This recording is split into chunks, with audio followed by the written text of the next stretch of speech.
Hi guys, welcome back to our YouTube channel. So in this tutorial, we're gonna learn how can we create an arc using the center point, starting point and the length. So for that you have to click on this home button and then you have to click on this arc flyout where you have to select the second last option, that is center, start and length. Just after clicking, this command will be activated as you can see here in this command box. So I have to select the center point of this line. So let's suppose this is the center point and this is the starting point.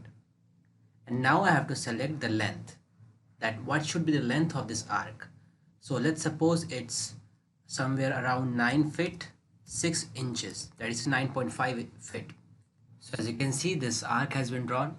Similarly, we can do it again depending upon your center, starting point and the line placement. Let's suppose if I select this one, this is my center point and here is my starting point and the arc length is 6 feet 10 inches and enter. So this way you can create an arc using center point, starting point and length. Hope you like this video guys. Thank you.